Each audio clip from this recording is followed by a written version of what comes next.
그래서 오늘 생명의 삶 성역 공부한 거 어땠는지 소감을 한번 발표를 해주시고요.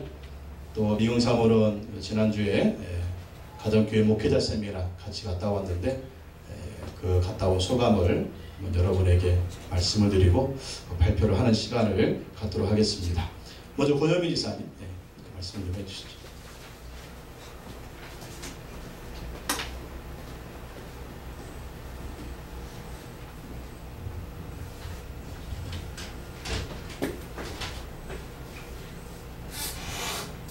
안녕하세요. 생명의 삶 공부를 간신히 낙제를 안 하고 지금 마치게 되어서 영광입니다. 그래서 목사님께서 명령하신 게 생명의 삶 공부를 하고 뭘 느꼈는지 얘기를 하라고 해서 제가 그냥 아무것도 모르지만 용기를 내서 느낀 점을 말씀드리겠습니다. 첫째는 하나님 말씀을 순종하고 하나님 말씀대로 살라는 것이,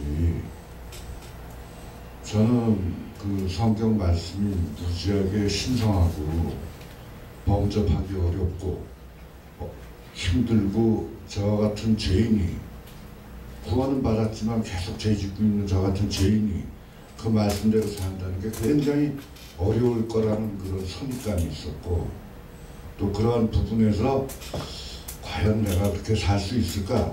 말씀대로 순종하고 그거는 나는 안 될 거야, 이렇게 생각을 했어요. 근데 그래서 이제 로마서니 이런 거 이제 수업하는 과정에 그 부분을 짤막하게 요약해서 해오라고 해서 이제 열심히 했습니다. 그러면서 이제 성경 말씀 후려파 보니까 이거 다 너무나 지당한 말씀이세요. 그리고 내가 모르고 행해왔던 행동들도 거기 있었고, 또 어떤 건 제가 못하고 있는, 못 지키고 있는 행동들도 있었어요. 그래서 이게 저 하늘나라의 말씀이 아니고 그냥 내 일상생활에 꼭 지켜야 되고 우리가 가져야 할 규범이구나, 이렇게 생각하니까 성경 말씀 순종하고 사는 거 아무것도 아닌 것 같더라고요. 그것을 느끼게 되었고, 그래서 그러면 우리가 이 말씀이, 또 성경 말씀이 나를 이제 하늘나라 천국으로 인도하는 말씀이고, 이 세상 내가 살아가는 데는 별 관련이 없다. 이거는 천국 가는 거는 보장을 하셨는데, 나는 지금 이 세상에서 경쟁하고 또 치열하게 진짜 삶을 위해서 막 몸부림을 치는 삶인데, 그 말씀을 여기다가 이거는 별개의 말씀이다, 이렇게 생각을 했는데, 또 자세히 살펴보니까 이 말씀은 이 세상에서의 나 같은 인생도 성공할 수 있는, 이 말씀을 순종하고 살면 성공할 수 있는 그러한 지극히 지당한 말씀이시고, 내가 또 지키기 어렵냐 하면 어렵지도 않고 너무 평범하다 못해서 자연스러운 말씀이더라 하는 것을 느꼈습니다. 그래서 앞으로는 성경 말씀하고 내 실생활하고 따로 구별하지 않고, 전에는 구별했는데 그걸 합해서 그냥 생활하기로 했고요. 또 가감없이 그렇게 생활하기로 했고, 또 가만히 보니까 제가 살아계신 하나님의 자녀예요. 그러니까 그 자녀의 특권으로 매사에 내 것을 매사에 하나님의 세상의 것을 구하지 않고, 세상의 것이라고 하는 건 아마 그 가로 속에 돈도 있을 겁니다. 그러니까 저는 하나님 자녀니까 매사에 저는 이제 돈 구하지 않을 거예요. 세상을 구하지 않겠습니다. 그리고 주저함이 없고 담대하게, 당당하게 먼저 하늘나라와 그 의를 구하는 것이 도리라고 생각을 했습니다. 이것이 제가 가정의 삶, 목사님이 주신 기회에 아주 독선생으로 모시고 공부한 제 소감이고 느낌입니다.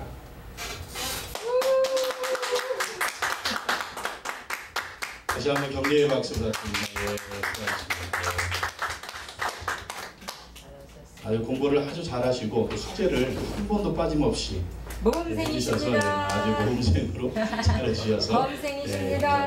근데 돈을 구하셔야 돼요. 사업하시는 분이 돈을 안 구하시면 안 되니까 일단 구하셔서 많이 버셔서 하나님이 기뻐하시는 일에 사용하시기 바랍니다. 예, 미용사모 또 소감 부탁드리겠습니다. 너무 안타깝네요. 많은 사람들이 들어야 하는데. 우리 권영민 집사님이 앞에서 소감 발표를 너무 잘해주셨는데 저는 생명의 삶 공부는 짧게 그냥 소감을 말씀드리겠습니다. 생명의 삶 공부는 저는 성경 공부를 많이 해온 저인데도 아주 쉽게 기독교의 정석을 가르쳐주며 특히 배운 것을 삶으로 적용시킬 수 있는 공부인 것 같습니다. 머리에만 들어있는 공부가 아니라 삶으로 연결되는 성경 공부여서 좋았습니다. 한과 한과 공부하며 전에 놓쳤던 부분들이 재정립되고 헌신까지 결단하게 되는 참 좋은 성경 공부였습니다. 또 새 번역 성경을 사용하여 의미들이 조금은 색다르게 다가왔고 저희는 이제 개역개정을 보고 옛날에는 또 다른 이렇게 봤잖아요. 근데 새 번역 성경이라 아주 쉽게 나와가지고 기존 신자뿐만 아니라 초신자들도 쉽게 배울 수 있고 적용할 수 있는 성경 공부였던 것 같습니다. 계속해서 말씀 공부 시리즈가 있는데 그것을 머리에만 넣어서 머리만 가지는 게 아니라 정말 삶으로 실천하여 주님 모습 닮은 제자 되기 원합니다. 이제 생명의 삶 공부 마친 소감이고요. 저번 주에 다녀왔던 가정교회 세미나에 대해서 좀 말씀을 드리겠습니다. 우리 교회가 제일 비싼 지역인 이 판교에서 500만 원으로 교회를 시작하고 8년의 시간을 지나오며 지금까지 하나님의 은혜 없이는 안 되는 교회였지만 이제부터는 우리 교회가 하나님을 기쁘시게 하는 교회가 되고자 하는 생각이 들었을 중 목사님이 가정교회 1일 세미나를 다녀왔는데 신약교회에 나오는 성경 그대로의 교회를 회복하자는 목적으로 기존 교회의 수평 이동에 의한 교회 성장이 아니라 신약 성경에 나온 그대로 믿는 사람들의 섬김과 관계 정도로 비신자들이 구원받고 교회에 나와 침례받고 또 섬김의 모습에 본을 받은 모습 그대로 비신자들이 성장해 가는 것을 보고 왔습니다. 판교 지역에 가정교회를 하는 목사님들과 가정교회를 시작하기 원하는 교회 목사님들이 모이는 모임에 먼저 나갔습니다. 목사님들 안에도 팽배해져 있는 권위의식을 쏙 뺀 목사님들이 교회 사이즈에 상관없이 서로 아버지처럼 형제 자매처럼 섬겨주시는 모습에 이것은 뭔가 있구나라는 생각을 했습니다. 목사님이 먼저 세미나에 가서 정말 신약 그대로의 모습을 가진 교회가 있다고 하니 꼭 가봐야 되겠다는 생각이 들었습니다. 이번 목회자 세미나에 36명의 목사님들이 가정교회를 소개받기 위해 또는 해보기 위해 배우려고 모였습니다. 교회에 들어서는 첫 발걸음부터 럭셔리한 호텔급 섬김에 감동이 되었습니다. 그 교회는 성도님이 500여 명 되는 교회였는데 이 교회도 처음부터 가정교회를 했던 교회가 아니라 13년 전에 시작했다고 합니다. 예수님은 우리를 위해 하나님의 아들의 지위를 포기하시고 자기를 낮추시고 사람의 모습으로 이 땅에 오셨고 우리를 위해 죽기까지 섬겨주셨습니다. 예수님께서 이 땅에서 사셨던 모습은 우리에게 도전은 되지만 예수님이니까 그렇게 사시다 가신 것이라고만 생각했고 섬겨야지 하지만 높아지려는 저의 교만함에 늘 실망하고 난 이런 사람이야 라고 예수님 닮기를 은근히 포기했던 모습이 아닌가 한번 자문해 봅니다. 가정교회는 3개의 축으로 이루어져 있는데 기존의 구역 모임과 비슷한 개념인 목장 모임과 쉽고 체계적인 성경 공부인 삶공부, 주일에 목장들이 모여서 드리는 주일 연합 예배가 있습니다. 모임에 참석하신 분들은 모두들 교인들 집에서 민박을 하게 되는데 저희는 모로코 목장이라는 곳에서 목녀집에서 민박을 하게 되었습니다. 목장이라고 부르는데요. 목장은 한 6명에서 10명 내외가 가정에 모여 소그룹에 모임을 하는 곳입니다. 이곳에서 신약교회의 모습인 가정교회의 모습을 볼 수가 있습니다. 목자는 목장 모임의 리더고 목녀는 목자의 아내를 말합니다. 이 모로코 목장은 목자 목녀님이 젊은 사람들로 자기가 전도를 해오니 목원들, 그러니까 그 목장 식구들도 젊은 사람들이 많았습니다. 아이가 넷인 가정 두 부부, 또 셋인 가정 두 부부, 둘인 가정 두 부부, 이렇게 아이들까지 거의 30명에 달하는 대규모의 목장 모임을 하는 소문난 목장이었습니다. 아이들이 20명이나 되는데 과연 모임이 될까 했는데 아이들도 목자가 있고 훈련이 되니 그 안에 예배자의 모습이 있는 것을 보았습니다. 모여서 먼저 각자 하나씩 준비해온 음식들로 식사를 하고 다과를 나누고 찬양을 아이들과 함께 불렀습니다. 그 다음 감사 제목을 한 가지씩 나누고 아이들을 축복해주고 아이들은 다른 방에서 더 깊은 찬양과 감사 제목을 나누고 또 놀고 어른들은 목사님의 주일 설교에서 은혜 받은 것이나 칼럼을 읽어주고 한 주간 동안 삶의 이야기와 감사 제목을 나누고 서로를 위해 중보하는 시간을 가졌습니다. 그리고 VIP라고 해서 예수님을 믿지 않는 지인들을 그동안 관계를 맺어오다가 목장 모임에 초대를 합니다. 이날도 목장 모임에는 나오지만 교회에는 등록을 하지 않던 VIP 2명이 나와 있었습니다. 자기 속 깊은 얘기 들어줄 데가 없는 세상에서 살다가 이곳에 와서 얘기 들어주고 기도해주고 밥도 사주고 또 갈 때는 음식도 바리바리 싸주고 하니 마음이 조금씩 열리게 되고 교회 등록하고 침례받고 교인이 된다고 합니다. 어떤 목자님이 간증을 하시는데 교회 나온 지 1년 6개월밖에 되지 않는 목자님이었습니다. 우리는 신앙 연륜이 그것밖에 안 됐는데 뭐 간증거리가 있을까 했는데 정말 전에 교회 다녀본 적이 없으니 목자 목녀님이 본을 보여주는 것 그대로를 하다 보니 이렇게 많은 열매들이 맺혔다며 간증을 하시는 것이었습니다. 담임 목사님부터 낮아주고 섬겨주니 그 교회는 정말 이름도 꿈꾸는 교회였지만 우리가 꿈꿔야 할 바로 그런 교회의 모습이었습니다. 목원들 중에 병원에 입원해 있는 사람에겐 돌아가며 간병을 하고 지친 가족들을 위로해주고 아이들을 돌봐주며 돈이 필요하면 나누고 초상이 나면 상주의 일까지도 다 책임져주는 목장 식구들이었습니다. 또 선교사를 한 명씩 배정해서 선교까지 이루어지는 하나의 목장이 교회의 역할을 다 하는 곳이었습니다.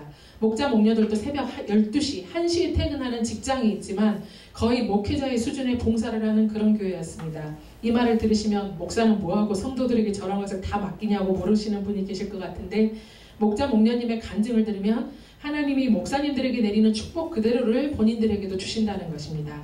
목사님은 제일 낮은 곳에서 성도님들 한 분 한 분을 섬기며 목자 목녀들을 말씀으로 가르치며 격려하고 기도와 말씀에 전념하여 약물의 영적 성장을 위해 애쓰시는 모습이었습니다. 정말 신약성경 그대로의 모습이었습니다. 주일 연합 예배는 저희도 순복음교회라 성령님이 임재하시는 예배를 사모하며 예배드리지만 한 주간 동안 모든 성도들이 영혼 구원하여 제자 삼고 말씀을 몸으로 실천하려고 예수는 모습으로 살다 와서 드리는 예배이니 찬양 가운데 하늘의 문이 열리고 주님이 먼저 간 성도들과 천사들과 같이 우리와 마주보며 찬양하는 것을 느꼈습니다. 이래서 주일날도 꼭 예배를 참석하라고 했던 것 같습니다. 그리고 분가식이라고 해서 목원들이 너무 많아지면 두세 가정이 새로운 목자, 목녀와 목장이 나누어지게 되는데 참 은혜가 됐습니다. 또 3명이 침례식을 하였는데 이렇게 예수님을 믿고 구원받는 사람이 날마다 늘어가는 교회의 모습이었습니다. 삶이 예배가 되고 예배가 삶이 되는 정말 제가 바라며 꿈꾸는 교회의 모습이었습니다. 평신도 세미나가 있는데 꼭 한번 가서 보시고 주님이 원하시는 그런 교회를 만들어 나갔으면 좋겠습니다. 섬김이 몸에 배기까지가 시간은 오래 걸리겠지만 주님이 기뻐하시는 것이라면 예수님 닮은 모습으로 우리의 몸을 쳐서라도 복종시켜야겠다는 생각을 했습니다. 황교 순복음교회가 전도하는 교회 세우는 교회가 되자고 목사님이 계속 말씀하셨는데 목장 하나하나가 교회의 사명을 감당하니 전 세계 목장을 가진 우리 교회가 되었으면 좋겠다는 꿈을 꿔봅니다. 이상입니다.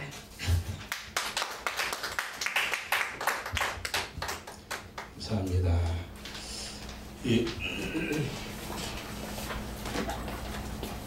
이 모로코 목장에 애들이 20명이어서 막 애들이 뛰어다니는데 정신이 하나도 없어서 걱정되는 게 뭐냐면 바로 밑에 층에서 쫓아 올라올 것 같은데 안 쫓아 올라오는 거예요. 그래서 물어봤더니 밑에 누가 사는지 주인을 그동안 못 만났답니다. 근데 지난주에 만났는데 주인이 하는 얘기가 위에서 뛰는 소리가 하나도 안 들렸대요.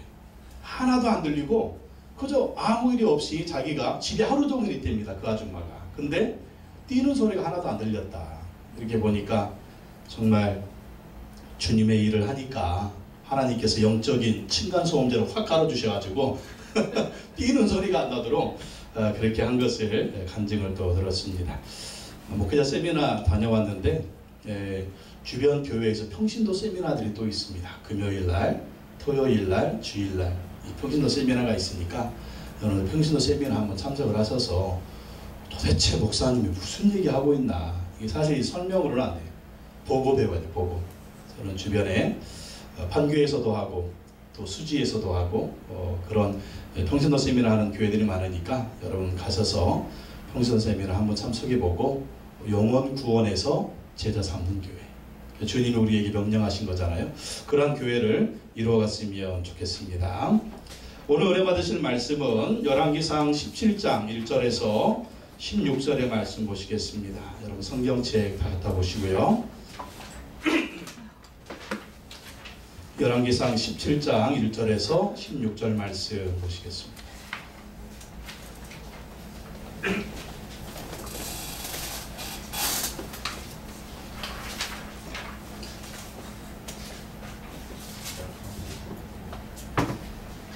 구약성경 544페이지, 구약성경 544페이지, 열왕기상 17장 1절에서 16절 말씀 보시겠습니다. 교도하시겠습니다. 길르앗에 우거하는 자 중에 디셉 사람 엘리야가 아합에게 말하되 내가 섬기는 이스라엘 하나님 여호와께서 살아계심을 두고 맹세하노니 내 말이 없으면 수년 동안 비도 이슬도 있지 아니하리라 하니라.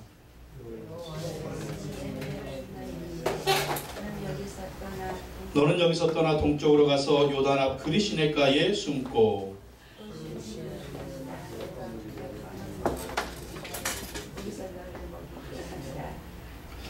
열왕기상 17장 5절 그가 여호와의 말씀과 같이 하여 곧 가서 요단 앞 그리 시내가에 머물매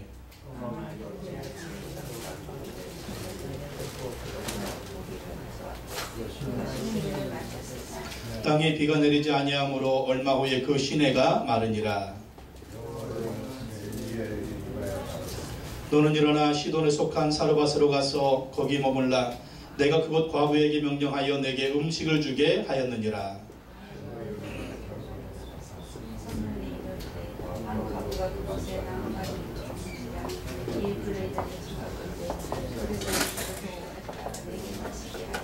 그가 가지러 갈 때에 엘리야가 그를 불러 이르되 청하건대 내 손에 떡 한 조각을 내게로 가져오라.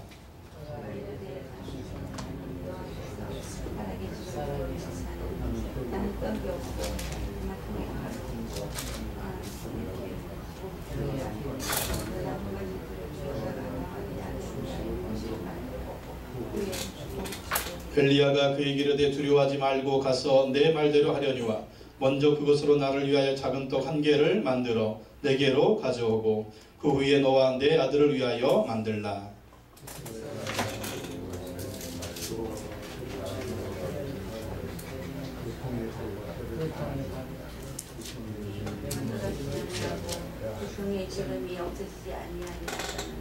그가 가서 엘리야의 말대로 하였더니 그와 엘리야와 그의 식구가 여러 날 먹었으나 여호와께서 엘리야를 통하여 하신 말씀같이 통의 가루가 떨어지지 아니하고 병의 기름이 없어지지 아니하니라. 아멘.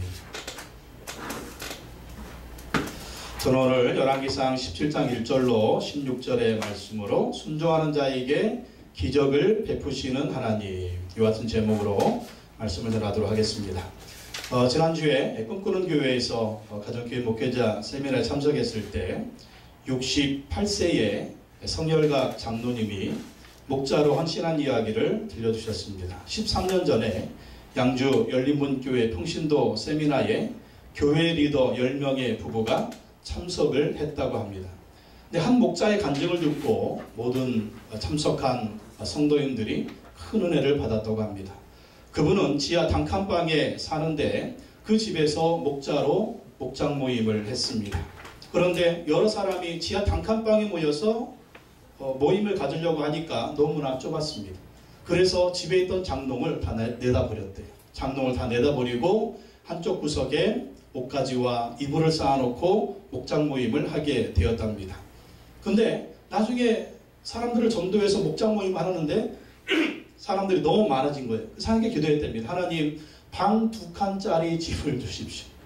방 2칸짜리 집을 달라고 기도했는데 방 2칸짜리가 생기면 또 장롱을 들어놓을 수 있겠다 생각했는데 하나님이 또 방 2칸짜리 지하를 주신 겁니다. 그래서 그 방 2칸에다가 또 장롱을 들어놓고 목장 모임을 하는데 또 사람들을 전도해가지고 사람들이 모이니까 그 방 2칸짜리가 또 좁아지게 된 거예요. 그래가지고 또 장롱을 내다버렸답니다. 장롱을 내다버리고 한쪽 구석에다가 이불과 옷가지를 또 그렇게 지어놓고 목장 모임을 하게 됐다. 이 장로님이 또 참석한 10명의 부부가 이 얘기를 듣고 굉장히 은혜를 받았다고 합니다. 야, 지하 단칸방, 또 지하 그 방 2칸짜리 살면서 이렇게 하나님께 헌신한 이런 사람도 있는데 저번에 비하면 우리는 뭔가, 나는 뭔가. 그러면서 10명의 부부가 우리도 하나님 앞에 헌신하자, 목자로 헌신하자. 그렇게 해서 13년 전에 목자로 헌신을 해서 이 꿈꾸는 교회가 그렇게 가정교회로 달려왔다고 합니다. 그때는 한 150명 정도가 모였는데 지금은 500명이 모이는 그런 교회가 되었다고 합니다. 영혼 구원에서 제자 삼는 교회. 이것에 교회가 헌신하고 성도님들 헌신하니까 하나님이 복을 주시고 하나님이 은혜 주시고 하나님이 축복해 주셔서 서판교회 또 교회 건물도 건축을 하고 130억 220명이 130억 공사를 했는데 하나님께서 70억의 은행빚을 30억 갖게 하시고 지금 한 40억 남았다고 합니다. 하나님을 기쁘시게 하니까 하나님이 그런 은혜를 주시더라. 그런 간증하는 것을 들었습니다. 오늘 말씀은 성경에 유명한 아합왕과 엘리야 선지자 이야기입니다. 아합왕은 북왕국 이스라엘의 왕으로서 우상 바알신과 아세라신을 섬겨서 하나님 앞에 악을 행한 그런 사람으로 유명합니다.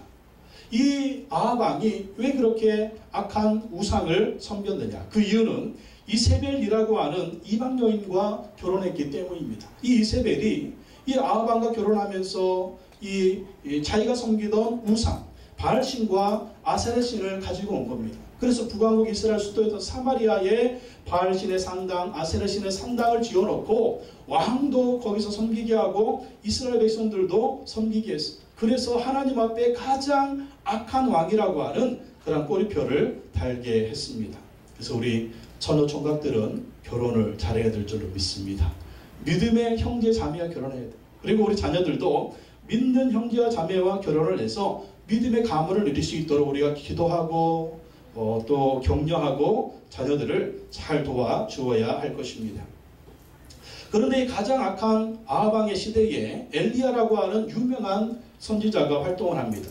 엘리야는 구약에 나와 있는 선지자들 중에 가장 유명한 선지자입니다. 왜냐하면 엘리야는 죽음을 보지 않고 바로 천국에 올라갔습니다.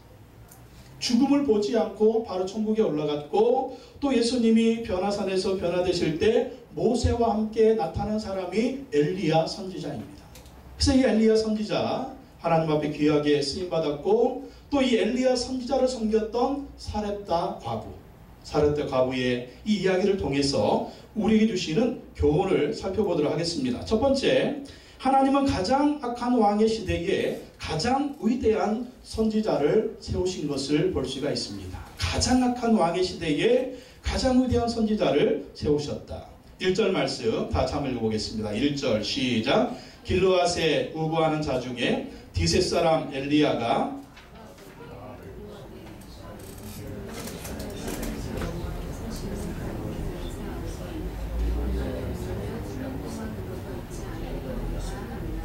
아합왕의 엘리야 선지자가 나타나서 아합왕에게 말을 합니다. 내가 섬기는 이스라엘의 하나님 여호와께서 살아계심을 두고 맹세하노니 왜 이런 말을 합니까? 아합왕도 그 북왕국 이스라엘 백성들도 하나님을 믿지 않은 거예요. 이 땅에 비를 주는 사람, 비를 주는 분이 누구냐? 그리고 이 북왕국 이스라엘을 풍요롭게 만들어주는 신이 누구냐? 그게 바로 바알신이라는 거예요. 근데 하나님이 저주하십니다. 엘리야 선지자를 통해서 내 말이 없으면 수년 동안 비도 이슬도 있지 아니하리라. 이 땅에 비를 주는 분이 하나님이고 이 땅을 풍요롭게 하시는 분이 하나님인데 이 북왕국 이스라엘 백성들이 그 하나님을 믿지 않는 거예요. 우상을 섬기는 겁니다. 그래서 가장 악한 이 왕의 시대에 불신의 시대에 엘리야 선지자가 나타나서 하나님의 말씀을 선포하고 3년 6개월 동안 비가 오지 않을 것이다. 그대로 하나님이 역사하시는 것을 보여주는 것을 볼 수가 있습니다. 이 엘리야의 뜻은요, 여호와는 나의 하나님이시다라는 뜻이에요. 여호와는 나의 하나님이시다. 불신의 시대, 우상을 섬기는 시대, 그 시대에 엘리야가 여호와는 나의 하나님이시다. 비를 내리시는 분이 누구냐? 우리를 풍요롭게 하시는 분이 누구냐? 우리의 생사복을 주장하시는 분이 누구냐? 그분이 바로 하나님이라는 거예요. 그래서 그 하나님을 선포하고 하나님의 능력을 보여주는 것을 볼 수가 있습니다. 여러분, 우리도 세상에 살아계신 하나님의 능력을 보여주는 자가 되어야 될 줄로 믿습니다. 그럴 거예요. 하나님이 어딨냐? 불신 식구들 그럴 거예요. 교회 가면 무슨 떡이 나오냐, 밥이 나오냐? 예, 나오는 줄로 믿습니다. 왜? 지금까지 살아온 것이 누구의 은혜다? 하나님의 은혜라는 거예요. 여러분, 어제 하나님이 우리의 숨을 딱 거둬갔으면 그냥 와라 그랬으면 오늘 살아있을 사람 아무도 없다니까요. 지금 내가 살아있는 거, 여기까지 온 거, 지금 내가 이렇게 눈 시퍼렇게 뜨고 살아있는 것은 하나님의 은혜라는 것입니다. 그렇게 불신을 얘기하는 우리 가족들에게, 불신을 얘기하는 세상 사람들에게 우리가 살아계신 하나님의 능력을 보여줘야 된다는 거예요. 아멘. 이번에 목회자 세미나 가서 우리 팔아먹은 게 있어요. 그게 뭐냐면 우리는 500만 원 가지고 교회 개척했습니다. 이 얘기했더니 믿는 사람이 없어. 개척하는 사람들 중에 나는 3천만 원 있고 5천만 원이 있는데 돈이 없어서 개척을 못하겠다는 거예요. 그래가지고 우리 간증 얘기를 막 해줬습니다. 그랬더니 어떻게 그렇게 했냐? 그랬습니다. 하나님이 하시면 됩니다. 아멘. 하나님이 도와주시면 됩니다. 아멘. 하나님이 역사해 주시면 됩니다. 아멘. 그 얘기를 했더니 막 그냥 그러냐고 그러면서 자기도 지금 개척 준비하고 있는데 용기를 갖고 개척을 하겠습니다. 그런 말을 하는 여러분, 개척 준비하는 분들이 있었습니다. 그렇습니다. 여러분, 우리가 이 세상을 살아가면서 하나님이 역사하시면, 하나님이 도와주시면, 하나님이 인도하시면 된다고 하는 것을 보여줘야 돼요. 아멘. 그게 바로 우리가 믿음이라는 것이죠. 하나님 우리를 통해서 하나님을 드러내기를 원하십니다. 엘리야 보십시오. 여호와께서 살아계심을 두고 맹세하노니, 하나님은 어떤 하나님이다? 살아계신 하나님이라는 아멘. 우리가 죽은 하나님을 믿는 거 아닙니다. 살아계신 하나님을 믿는 것입니다. 아멘. 그렇기 때문에 하나님을 선포하고 하나님을 믿고 또 우리 불신 가정 가운데 이웃 가운데 믿지 않는 사람들에게 여러분을 통하여 하나님이 일하시는 것을 보여주시기 바랍니다. 아멘. 또 두 번째, 하나님은 엘리야를 그리 시냇가라고 보내서 까마귀를 통해서 먹이십니다. 까마귀를 통해서 먹이신다. 하나님은 말씀으로 엘리야를 인도하십니다. 열왕기상 17장 2절 3절 다시 한번 읽어보겠습니다. 2절 3절 시작. 여호와의 말씀이 엘리야에게 임하 이르시되 너는 여기서 떠나 동쪽으로 가서 요단 앞 그리 시냇가에 숨고. 왜 그리 시냇가에 숨으라고 하냐면 아합과 이 이세벨이요 엘리야를 잡아서 죽이려고 합니다. 죽이려고 하니까 이 엘리야를 그리 시냇가에 가서 숨게 하는 거예요. 근데 숨게 하는 것이 어떻게 합니까? 여호와의 말씀이 엘리야에게 임하여 가라사대. 하나님이 말씀하시고 또 그 말씀에 엘리야가 순종해서 그리 시냇가에 숨는 것을 봅니다. 여러분, 오늘도 하나님은 우리에게 말씀하신 줄로 믿습니다. 오늘 지사님 간증하셨지만 하나님 말씀과 나는 따로 떨어진 게 아니라니까요. 하나님 말씀은 오늘 우리 삶에 필요한 말씀이고 또 우리 삶에 적용할 말씀이라는 거예요.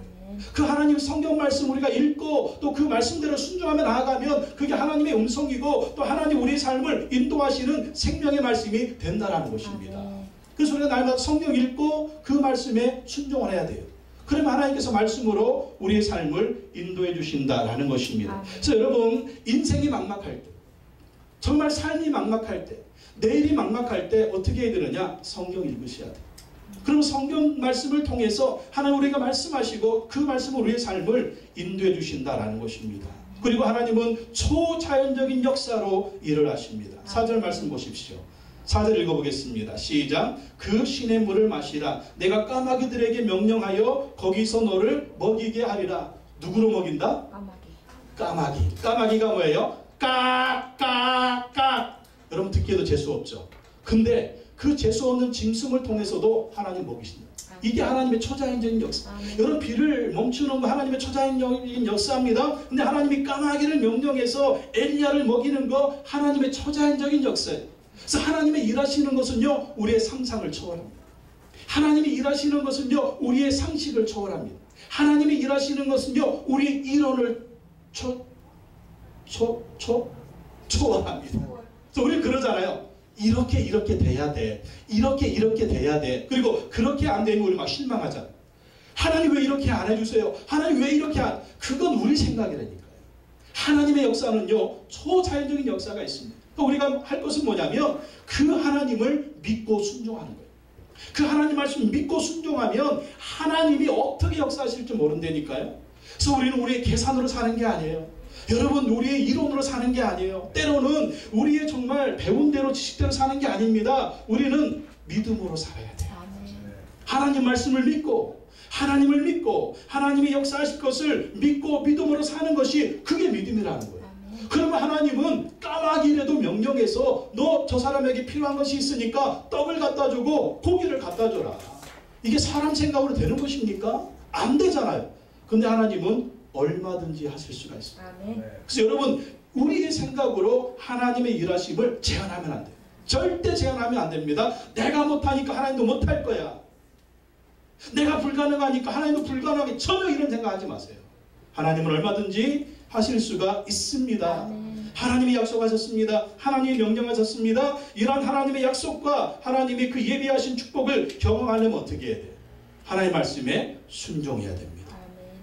그래서 이 5절로 7절 말씀에 보면 엘리야는 하나님 말씀에 순종합니다. 그랬더니 하나님이 말씀대로 일하시는 거 보십시오.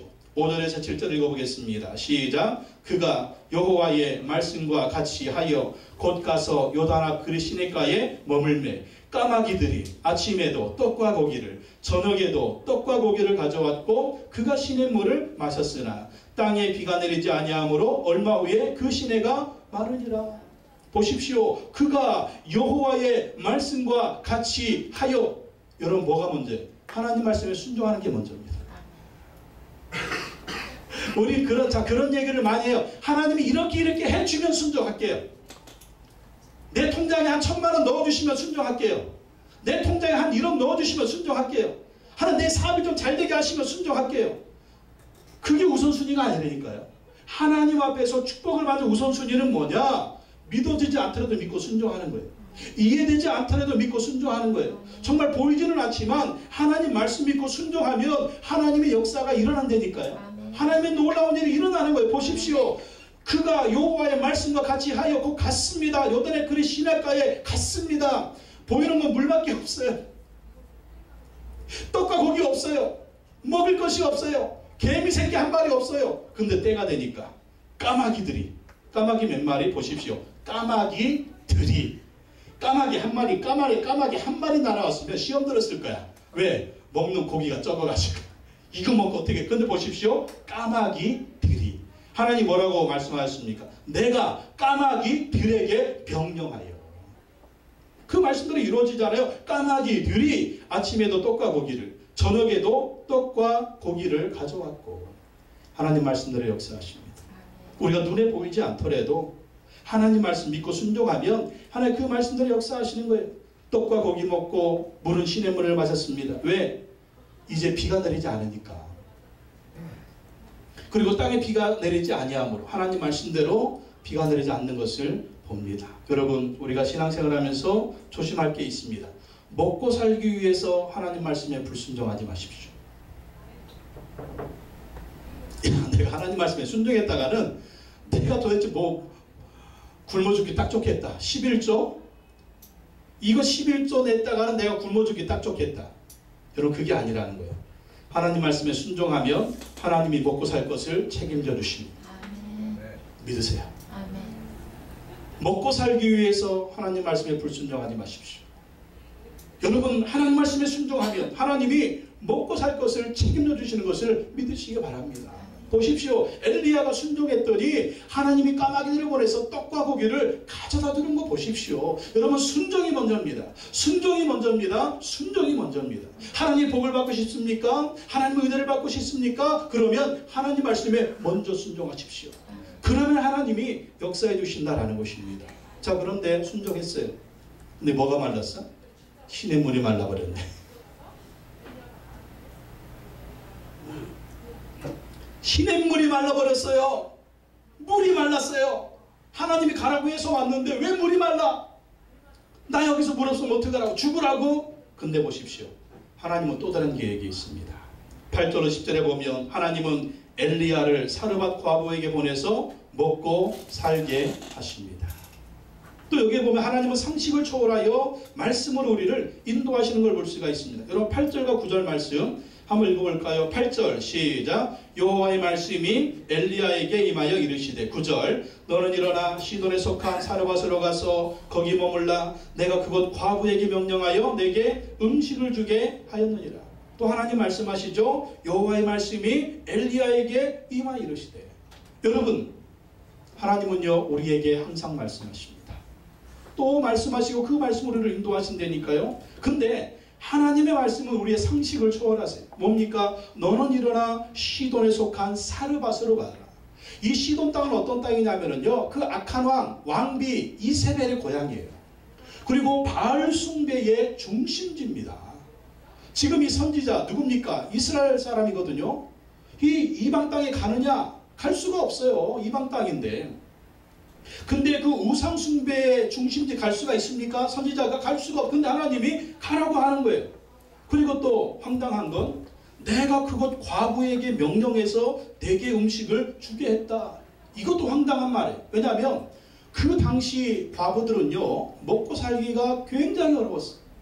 정말 근근히 입에 풀칠을 하는데 그 과부에게 명령을 해서 음식을 주게 한다? 이것도 상식을 초월하는 겁니다. 특별히 또 누구예요? 여자.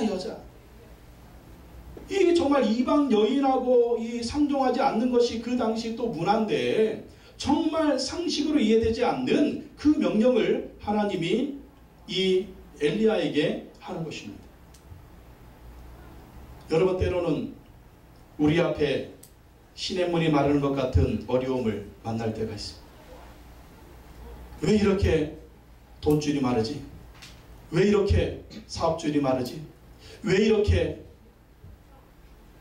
여자친구가 마르지? 왜 이렇게 내가 원하는 것들이 이렇게 안 되는 거야? 근데 그 앞에서 실망하면 안 된다는 거예요. 하나님이 또 다른 예비하심이 있다는 걸 믿으시기 바랍니다. 하나님이 또 다른 계획이 있다는 것을 믿으시기 바랍니다.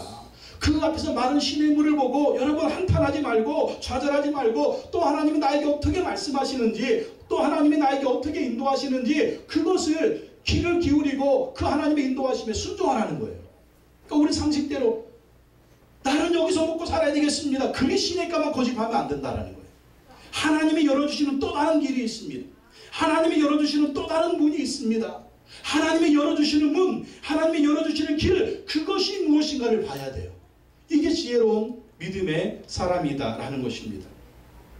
엘리야는 자기 생각 내려놓고 먼저 하나님 말씀에 순종하는 것을 볼 수가 있습니다. 10절 말씀 보십시오. 10절 읽어보겠습니다. 시작. 그가 일어나 사르밧으로 가서 성문에 이를 때에 한 과부가 그곳에서 나뭇가지를 줍는지라. 이에 불러 이르되 청하건대 그릇에 물을 조금 가져다가 내게 마시게 하라. 엘리야가 어떻게 했어요? 그가 일어나 사르밧으로 갔어. 하나님의 명령은 정말 자기 상식에, 자기 이론에, 자기 어떤 것에 맞지가 않아요. 그러나 엘리야는 무조건 하나님 말씀에 순종합니다. 그가 일어나 사르밧으로 갔다. 여러분, 우리가 사는 비결이 뭐냐면, 하나님 은혜와 기적을 경험하는 비결은 뭐냐면 무조건 하나님 말씀에 순종하는 거예요. 이해가 되지 않고 상식에 어긋나고 이래야 하면 안 될 텐데, 그러나 먼저 우리가 할 일은 일어나 가는 것입니다. 말씀에 순종해서 가는 것입니다. 그러면 하나님이 역사하시는 거예요. 성문에 이를 때에 한 과부가 그곳에서 나뭇가지를 줍는지라. 누구예요? 하나님이 예비하신 여인입니다. 이 만남이 어떤 만남이에요? 우연히 만나죠. 우연히 만나게 되는 것입니다. 여러분, 하나님의 역사는 우연히 또 이루어지는 것입니다. 우연히 만나게 하십니다. 우연한 만남을 통해서 하나님 또 이렇게 만나게 하시는 것입니다. 하나님은 하나님이 준비한 사람들을 우연히 만나게 하십니다. 노예로 팔려간 요셉이 보디발을 우연히 만나서 애굽의 총리가 되잖아요. 이삭을 주우러 갔던 룻이 우연히 보아스의 밭에 가서 보아스를 만나게 되고 보아스와 결혼하게 돼서 다윗의 증조 할머니가 되는 것을 볼 수가 있습니다. 이게 우연히 역사하시는 하나님의 역사예요. 그러니까 우리의 삶도 하나님이 이렇게 우연히 인도하시고 인도하는 것입니다. 이런 우연한 하나님의 은혜와 축복이 어떻게 이루어지느냐? 하나님 말씀에 순종하면, 하나님 말씀에 순종하면 정말 우리가 예상치 못했던 그 좋은 일들을 하나님이 이끌어 주시는 거예요. 하나님이 인도해 주시는 것입니다. 상상을 못했던 일입니다. 이것이 하나님의 역사입니다. 더우면 에어컨을 좀 틀까요? 에어컨은 싫고? 네. 정말 더운가요? 네. 그럼 선풍기를 세게 트시기 바랍니다. 네. 사르밧과하고 하나님 말씀에 순종해서 놀라운 기적을 경험하게 되는 것을 볼 수가 있습니다. 이 가난한 과부는요, 절망 속에서 죽음만 바라보고 있었습니다. 여러분 11절, 12절 말씀 한번 읽어보겠습니다. 11절, 12절 시작. 그가 가지러 갈 때에 엘리야가 그를 불러 이르되 청하건대 내 손에 떡 한 조각을 내게로 가져오라. 그가 이르되 당신의 하나님 여호와께서 살아계심을 두고 맹세하노니 나는 떡이 없고 다만 통에 가루 한 움큼과 병에 기름 조금뿐이라. 내가 나뭇가지 둘을 주워다가 나와 내 아들을 위해 음식을 만들어 먹고 그 후에는 죽으리라. 뭐라고요? 그 후에는 죽으리라. 여인의 계획은 뭡니까? 죽을 계획입니다. 마지막 남은 밀가루로, 마지막 남은 기름 한 방울로 그 아들과 함께 떡 하나 만들어 먹고 죽을 계획이 있어요. 이게 마지막이야. 왜 그럴까요? 기근이 있으니까. 피가 내리지 않으니까. 피가 안 내리면 농사 안 되잖아요. 농사 아니면 곡식 추수 못 하잖아요. 멀쩡한 사람도 정말 굶어 죽는 판이에요. 그러니 이 과부와 이 아들은 저 마지막 남은 음식을 먹고 지금 죽을 생각, 그 후에는 죽으리라. 이게 상황이었습니다. 근데 엘리야가 뭐라고 얘기합니까? 11절에 내 손에 떡 한 조각을 내게로 가져오라. 벼룩의 간을 빼먹지. 이 벼룩의 간을 가지고 오라는 거예요. 그리고 뭐라고 얘기합니까? 여인이 그가 이르되 당신의 하나님 여호와의 살아계심을 두고 맹세하노니 나는 떡이 없고 다만 통에 가루 한 움큼과 병에 기름 조금 뿐입니다. 지금 여인의 상황은 절망입니다. 여인의 상황은 죽음입니다. 지금 여인의 상황은 내일이 없습니다. 지금 여인의 상황은 미래가 없습니다. 이거 하나 먹고 죽을 계획입니다. 그 후에는 죽으리라. 여러분 우리도 그렇죠. 이제 끝났어. 더 이상 내일이 없어. 더 이상 미래가 없어. 더 이상 희망이 없어. 내일 나는 죽을 거예요. 그런데 여러분 믿어야 할 것이 있습니다. 하나님은 우리에게 내일을 주신다는 것입니다. 하나님 우리에게 미래를 주신다는 것입니다. 하나님 우리에게 희망을 주신다는 것입니다. 보십시오. 인간적으로는 그 후에는 죽어야 돼요. 인간적으로 볼 때 지금 밀가루 한 끼, 지금 기름 한 방울밖에 없기 때문에 이거 먹고 죽어야 돼요. 그게 나의 현실이에요. 지금 돈도 없고 쌀도 없고 양식도 없고 몸도 아프고 정말 되는 일 하나도 없고 사업도 안 되고 정말 그 후에는 죽으리라. 이게 우리의 상황이에요. 그런데 우리가 믿어야 할 것이 있습니다. 하나님 우리를 향한 좋은 계획이 있다는 거예요. 보십시오. 엘리야는 하나님의 계획을 말해줍니다. 13절, 14절 읽어보겠습니다. 13절 시작. 엘리야가 그에게 이르되 두려워하지 말고 가서 내 말대로 하려니와 먼저 그곳으로 나를 위하여 작은 떡 한 개를 만들어 내게로 가져오고 그 후에 너와 내 아들을 위하여 만들라. 이스라엘 하나님 여호와의 말씀이 나 여호와가 비를 치면 내리는 날까지 그 통에 가루가 떨어지지 아니하고 그 병의 기름이 없어지지 아니하리라 하였느니라. 이게 하나님의 계획입니다. 나 여호와가 비를 치면 내리는 날까지 그 통에 가루가 떨어지지 아니하고 그 병의 기름이 없어지지 아니하리라. 여러분 이것이 하나님의 계획인 줄 믿습니다. 하나님 우리를 위해서 어떤 계획이 있느냐? 그 통에 밀가루가 떨어지지 아니하고 그 병에 기름이 떨어지지 아니해서 우리가 이 세상 떠나는 그 순간까지 하나님이 우리를 잘 먹이고 잘 입히시고 잘 마시고 잘 먹고 잘 살게 하신다는 것이 하나님의 계획이신 거 믿으시기 바랍니다. 근데 우리는 먼저 포기해버려요. 내일 죽을 거야. 하나님이 오라고도 안 했는데 맨날 죽겠다 그러고 내일 죽을 거야. 근데 멀쩡히 살아있잖아요. 몇 년을 죽을 것이라고 얘기했습니까? 근데 여태까지 지금 몇 년을 살아있잖아요. 누구의 은혜예요? 하나님의 은혜. 그 통에 가루가 떨어지지 아니하고, 여러분 통장에 잔고가 떨어지지 않을 줄로 믿습니다. 그 병에 기름이 떨어지지 아니하고, 여러분 쌀떡에 쌀 양식이 떨어지지 않을 것을 믿으시기 바랍니다. 여러분의 건강을 주님이 붙들어 줄 줄로 믿습니다. 잘 될 것입니다. 형통할 것입니다. 은혜를 주실 것입니다. 축복해 주실 것입니다. 이게 하나님의 계획이라니까요. 근데 그것을 경험하기 위해서 어떻게 해야 돼요? 13절 엘리야가 그 얘기를 해요. 두려워하지 말고 겁먹지 말라는 거예요. 겁먹지 말라는 거예요. 하나님을 바라보면 두려움은 사라집니다. 그러나 문제만 바라보고 있으면, 세상만 바라보고 있으면 두려움에 사로잡히는 거예요. 두려움에 사로잡혀. 가서 내 말대로 하려니와 먼저 그것으로 나를 위하여 작은 떡 한 개를 만들어 내게로 가져오고, 이거 먹고 죽으려고 그랬는데 이걸 가져오래. 벼룩의 간을 빼먹어라. 근데 이 하나님은요, 벼룩의 간을 축복의 씨앗으로 만들어 주십니다. 여인은 뭐예요? 이거 먹고 죽으려고 그랬어. 근데 하나님은 그것을 내게로 가져오라. 그럼 너를 축복하겠다. 그리고 뭐라고 얘기합니까? 그 후에 너와 내 아들을 위하여 만들라.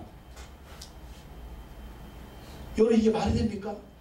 여러분, 이 12절 하반절에서 여인이 뭐라고 얘기했어요? 그 후에 죽으리라 얘기했거든요. 근데 엘리야 선지자는 뭐라고 얘기합니까? 그 후에 너와 내 아들을 위하여 만들라.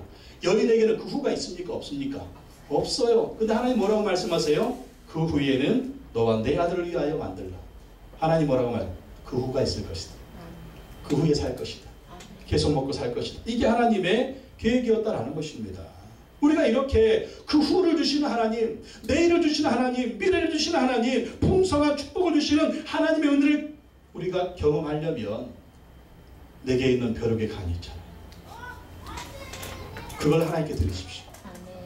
하나님은 그것을 축복의 씨앗으로 삼으셔서 우리 쌀통에 밀가루가 떨어지지 않고 병의 기름이 없어지지 않도록 만들어 주실 것입니다. 그게 뭐예요?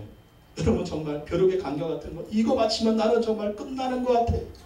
그게 11조예요. 11조. 여러분, 11조 할 때 정말 막 심장 떨리잖아요. 이거 바치면 나 내일 없을 것 같아. 감사한금 드릴 때 정말 이 10,000원, 20,000원, 정말 10,000원, 마누라한테 구박받기 위해서 10,000원 내야 감사한금 하려고 하는 이 벼룩의 간, 마누라의 벼룩의 간을 빼다가 헌금하는 그 마음, 내 집안의 벼룩의 간을 빼다가 이 하나님께 드리는 이 마음. 근데 하나님 그것을 보신다. 아멘. 그것을 하나님은 축복의 씨앗으로 삼으신다는 것이에요. 그래서 여러분, 이 살았다 여인, 과부, 얼마나 심장 떨렸겠어. 얼마나 심장 떨렸겠습니까? 그런데 여인은 그 말을 믿고 순종합니다. 그러자 기적이 일어나죠. 15절 16절 읽어보겠습니다. 15절 16절 시작. 그가 가서 엘리야의 말대로 하였더니 그와 엘리야와 그의 식구가 여러 날 먹었으나 여호와께서 엘리야를 통하신 말씀같이 통의 가루가 떨어지지 아니하고 병의 기름이 없어지지 아니하니라. 뭐라고요? 여호와께서 엘리야를 통하여 하신 말씀같이 통의 가루가 떨어지지 아니하고 병의 기름이 없어지지 아니하리라. 어떻게 했더니 15절 그가 가서 엘리야의 말대로 하였다. 이게 뭐? 하나님 말씀대로 하였다. 하나님 말씀대로 하였더니 그와 엘리야와 그의 식구가 여러 날 먹었더라. 여러 날 먹었더라. 그거 먹고 죽으려고 그랬어. 그게 나의 상황이었어. 근데 하나님 말씀에 순종하고 하나님 말씀에 정말 순종했더니 하나님이 그 약속하신 대로, 말씀하신 대로 먹고 죽지 않게 하셨어. 계속 먹고 잘 살게 하셨어. 정말 이건 될 수가 없는 상황입니다. 되지 않는 상황입니다.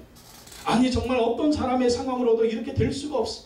근데 하나님은 그렇게 만들어 주셨습니다. 또 나중에 무슨 일이 벌어지니까 그 뒤에 말씀 보면 이 과부의 아들이 죽어요. 병들어가지고 시름시름 앓다 죽는데 또 이 과부를 어떻게 해서 하나님의 말씀 순종해서 엘리야 손자를 계속 먹여 살립니다. 우리 옥탑방에다가 숨겨놓고 옥탑방에 숨겨놓고 막 계속 먹여 살리는 거예요. 하나님의 말씀 순종해. 지금 자기도 먹고 살기 힘들어 죽겠는데 그냥 혹 하나 더 달았어. 근데 그게 하나님의 명령이에요. 그 하나님의 명령에 순종해서 선지자를 막 이렇게 섬겼더니 아들이 병들어 죽었네. 어떤 일이 벌어집니까? 하나님이 죽은 아들도 살려주십니다. 여러분 자녀들 잘 되기 원하시죠? 그럼 어떻게 해야 될까요? 내가 하나님께 순종합니다. 내가 하나님께 순종하면, 내가 하나님께 헌신하면 하나님 우리 자식들 책임져 주십니다. 이게 하나님의 역사라니까요. 힘으로 안 돼요. 여러분 능으로 안 돼요. 여러분 먹고 사는 거 지금 사업하시는 분들 힘으로 됩니까? 능으로 됩니까? 안 되잖아요. 더 나아가서 자식 문제, 이 죽은 자식을 살리는 것과 같이 우리 힘으로 안 돼. 이놈의 자식이 힘으로 안 돼. 그러나 하나님이 잡으시면 될 줄로 믿습니다. 아멘. 우리 오호년이 여기 앉아있는 거 보세요. 예? 하나님께 순종하는 결단하니까 이 자식 여기 나와 있는 거 보세요. 하나님이 그렇게 만들 줄로 믿습니다. 먹고 사는 문제도 하나님이 해주시면 될 줄로 믿습니다. 우리의 자식 문제도 하나님이 해주시면 될 줄로 믿습니다. 하나님 복을 받기 위해서 우리 엘리야를 본받읍시다. 사렙과 과부를 본받으십니다. 이분들의 모습이 뭡니까? 먼저 하나님 말씀에 순종했다. 사명에 순종했다. 하나님 말씀에 헌신했다라는 것. 오늘 우리가 적용을 하기를 원합니다. 우리도 엘리야처럼 사렙과 과부처럼 순종할 것이 있습니다. 예수님 말씀에 순종해서 영혼 구원하고 제자 삼는 교회를 만드는 것입니다. 이것이 하나님의 소원입니다. 이것이 예수님의 소원입니다. 그래서 우리가 정말 이 엘리야의 하나님이 나의 하나님이고 사렙과 과부의 하나님이 나의 하나님입니다. 오늘도 하나님은 동일하게 역사하실 것입니다. 어떻게 하면 예수님 말씀을 순종하여 영혼 구원하고 제자 삼는 교회를 만들고 이러한 교회가 되도록 우리가 헌신만 한다면 엘리야의 하나님은 우리의 하나님이 되시고 사렙과 과부의 역사하신 하나님은 우리에게도 동일하게 역사하셔서 우리의 인생을 복되게 하시고 가정을 복되게 하시고 사업을 복되게 하시고 우리 자녀들을 복되게 하실 줄로 믿습니다. 기도하겠습니다. 하나님 아버지, 가장 악한 시대에 위대한 선지자를 들어쓰셔서 살아계신 하나님의 능력을 보여주셨습니다. 먹을 것이 없고 이제는 죽음이라고 생각했던 그때였지만 하나님은 더 좋은 계획을 가지시고 하나님의 백성들을 먹여 살리셨으며 살아계신 하나님의 능력을 보여주셨습니다. 주여, 우리도 먼저 하나님 말씀에 순종하게 하여 주시옵소서. 그의 하나님의 능력을 경험하게 하여 주시옵소서. 영혼을 구원해라, 제자 삼으라. 예수님 우리에게 지상명령을 주셨습니다. 이 사명 감당하는 일에 우리도 엘리야처럼 사렙과 과부처럼 순종하여 하나님의 능력을 나타내게 하시고 살아계신 하나님의 기적을 경험할 수 있는 우리 모두가 되게 하여 주시옵소서. 예수님의 이름으로 기도하옵나이다. 아멘.